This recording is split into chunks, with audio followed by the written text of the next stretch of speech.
Uh, hello, and, how's it going, eh?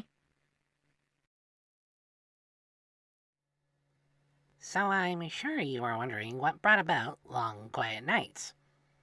Let's be honest, it was a bit of a rush job, but also not entirely true.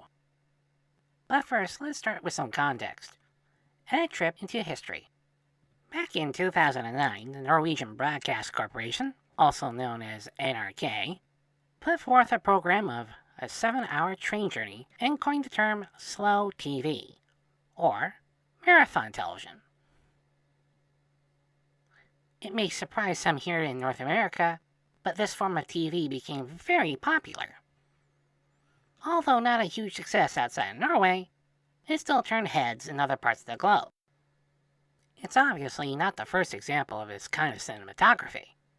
Andy Warhol, in 1964, made a film called Sleep that ran for 5 hours and 21 minutes. And it was just that, watching poet John Grimo sleep. I know that there is fascination with watching people sleep internationally too. Twitch even has a channel for its content creators who want to watch people, well, sleep. I myself, when discovering this concept of slow TV, set off a switch in me. More specifically, a memory, and anyone who had lived in Southern Ontario during the late 80s will back me up on this. I believe it was Global TV that created what was known as, filler. Basically footage to fill in between programs when the running time left a gap from one show to another. It might be hard to believe now, but not all TV ran 24 hours a day, and not all shows ran late into the night. They were also not always perfectly edited, and not always top or the bottom of the hour. As the story goes, at least as it was told to me, there was some desperation as to what they were going to put in as this filler at the Global TV station in Toronto. There was either a programming conflict with the show's runtime or a lack of commercial time purchased that they were in agreement to run. So they sent a cameraman out into the streets of Toronto to film, anything. The cameraman walked around the main downtown core of the city and came back with the footage. From that, they edited on some jazz music to the track, performed by the studio band, then sent it to air. They would go on to do this a couple more times, and give each recorded video the titles Night Ride, Night Walk, and Night Moves. I think each were roughly 8 to 10 minutes in length, and if more time was needed, they would just run it in a loop. This gave many viewers the impression that this was a full-fledged program. This was used for years on the station and throughout most of the late-night programming. Thing was, some people looked forward to it more than the actual programs at the broadcast. The jazz music made it more peaceful and mellow to watch, and even when playing in the background, made it easier for someone to fall asleep to. For the late night crowd that were on a non-prescribed recreational medication, they would be almost hypnotized watching the flow of the late night antics along Canada's well-known cities. It's from these things that I came up with my own concept of long quiet nights. It's my personal contribution to the slow TV art form, and also a tip to the hat of the old yet innovative methods of Canadian late-night TV. This all came into my head after watching a video online reporting on the original NRK program from 2009, and how it has spiraled on other programs since. That was about 2016 when I saw that, and shortly after attempted recording test shots.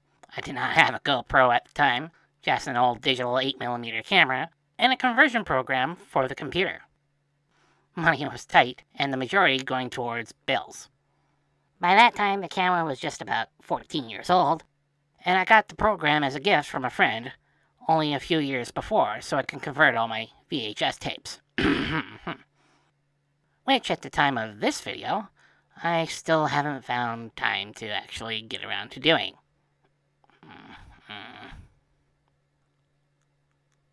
In more recent years, I finally did get a GoPro and went out and did some more test shots before slapping things together. I now go out into the night to different areas of Southern Ontario and film either on foot or by car. Then I take it into my editing program and use all the functions available to me to create it. I also take precautions and make sure to put on filters in the program to cover up license plates and street names. Also plan times to limit human contact in that area so some people can maintain some form of privacy. The music, on the other hand, I wanted to be a little more memorable. So I created a common track, to which I can slightly alter in sound, but still distinguish the theme. This was done through a GarageBand app on my iPhone, and then I email it to my common computer to edit the video. As mentioned in my first associate video, I rushed this out to the channel because I really haven't branded this one yet, but I did do a quick test run with a few people that I know to see if it would give off the same effect as a slow TV program would. 2 out of 3 seemed to enjoy it, and the one became quickly annoyed with the music repeating, over and over.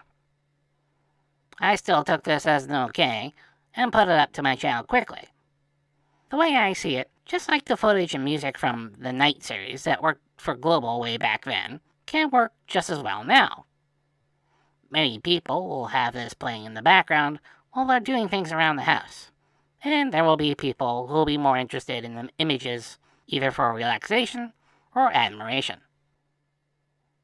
Well, that's most of the story behind Long Quiet Nights. I hope that you will enjoy all the episodes as often as you like. Take the time to like, share, and subscribe, please. And please check out our Patreon and other programs that I offer on YouTube. If you have any more questions about this program or other programs, please leave them in the comments below, and I might make another video to answer them.